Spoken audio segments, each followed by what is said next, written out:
Hey guys, ArtDude47 here, and today I'm back with another video. This is going to be sort of a follow-up to my last video, the Nintendo 64 pricing and rarity guide. In that I mentioned that you can actually pick up a Japanese gold Nintendo 64 for a lot cheaper than the American, and that it's really easy to mod it to play either North American or PAL games. So in this video I'm just going to go ahead and show you how to do that. First, real quick, we'll just talk about the difference between games and how Nintendo handled region locking. So here with me I've got two copies of Mario Kart. One is the Japanese release Mario Kart, and the other of course is the North American release Mario Kart. And so the big difference with these, the only region locking that these actually have in them, is the shape of the cartridge. If you'll see on the back of the Japanese one, there are these big grooves, and on the back of the American one there's smaller grooves, and then there's grooves on the outside. So literally the difference is that the American cartridge will not fit in a Japanese Nintendo 64.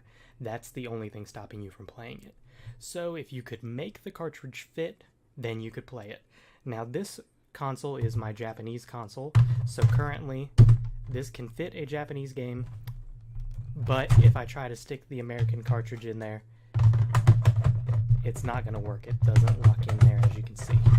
So what I'm going to show you is just how to go ahead and mod this real quick. It's not a difficult mod. You don't have to solder anything. You don't have to make any permanent changes to the Nintendo 64.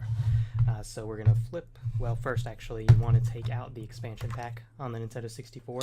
This is probably the hardest part of the whole mod. If you've got the tool, that's easy. You could just use that. I'm actually just going to use like a little pair of tweezers. And basically you want to come in through the front, and there's a little spot you can grab and kind of pry it out. So with that out, you can go ahead and turn the console over. Here on the bottom side of the console, if I can get that all in shot, there are 6 game bit screws. So these are special screws. You're going to need a game bit screwdriver, a 4.5 millimeter. Normally looks something like this. You can get them on eBay super cheap. I'm talking $2 mailed to you. So you'll need one of these, and then a lot of times you can just get like an empty screwdriver and slide that in. Now once you've done that, there are 6 screws holding this together. One here, one here, one here, then in the bottom corner, bottom middle, and the other bottom corner. For brevity's sake, I've already taken these out, so I'm going to go ahead and flip the console back over. And from here, the top and bottom of the shell should just separate. Now, you can basically leave this part be. I encourage you, if you're in here and it's all dirty, go ahead and clean this out while you're at it. But we're really focusing on the top portion of the console. So I'll go ahead and set this to the side. Now you'll notice with mine, it's already modded basically. So when you get it open, it should look like this. There's this black plastic piece here, right here, and there's 2 Phillips screws that hold this in. I actually don't have the Phillips screws on this particular console, so what you would do is you would unscrew those Phillips screws, and then you can remove this piece of plastic. Once this is gone, it can play any region's games. The big problem with removing this piece of plastic is this is what holds the flaps in place on the top of the console.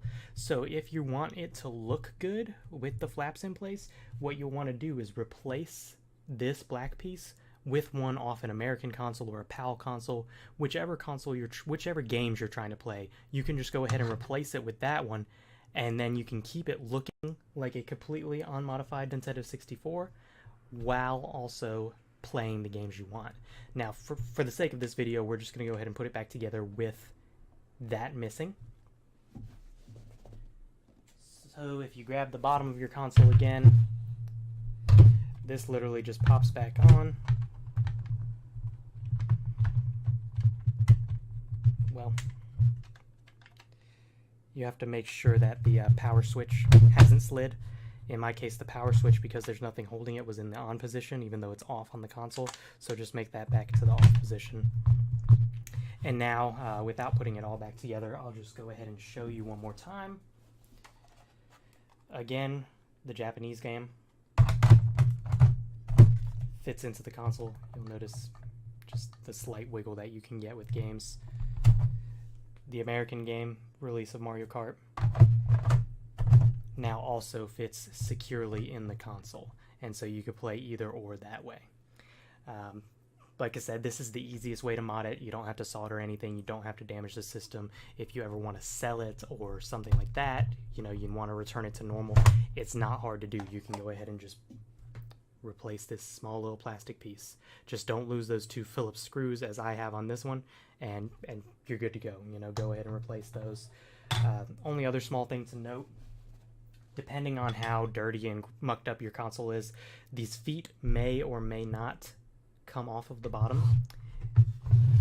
If they do, that's fine. If they don't, it's fine. Just don't feel like you've broken anything. If they do, they normally sit right here.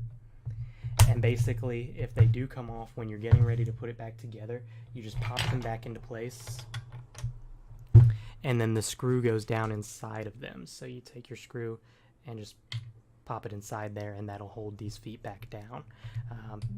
It's perfectly okay if they come off.